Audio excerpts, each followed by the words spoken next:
Hello mga madam! So for today's recipe ay magluluto naman ako ng seafood hot pot.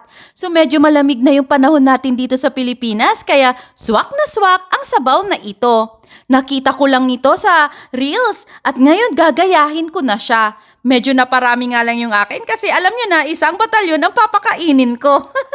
Tara, iluto na natin ito. Naglagay ako dito sa pan ng 4 cups of water para sa sabaw. So nasa sa inyo na yan kung dadagdagan ninyo. Ito pala yung gagamitin kong pampalasa dito sa ating soup, ang seafood hot pot paste. At dalawa yung gagamitin ko para mas malasa ang ating sabaw.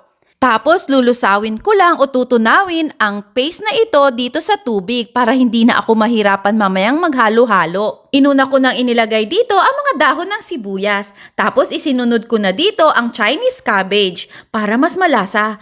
At syempre, naglagay ako ng giant mushrooms na parami 'di ba? Pero mas masarap talaga pag mas marami. At naglagay na rin ako dito ng sotanghon. Isinunod ko na dito ang mga crab sticks na paborito ng aking mga anak na napakasarap. At syempre, dapat maayos nating ilagay para mas appealing at dapat maayos talaga para hindi magkalasog-lasog mamaya pag kumulo na yung ating soup. Isinunod ko na dito yung mga inoki na binalutan natin ng karne. Usually nakikita lang natin ito sa samgyup, hindi ba? Pero ngayon gagamitin natin siya sa hot pot.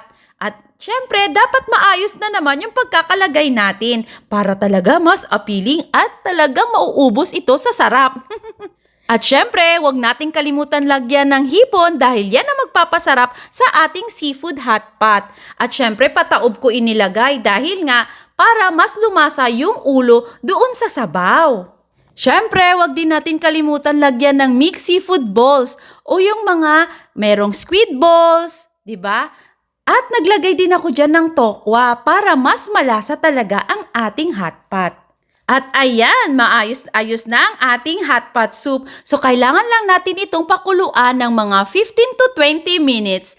At ayan, pwede ng ating seafood hot pot. Super sarap humigop ng sabaw. O diba, napakasimple lang gawin? Tara, gayahin nyo na ito. I hope you like this recipe mga madam. Please follow my Facebook page for more fun and exciting reels. Bye!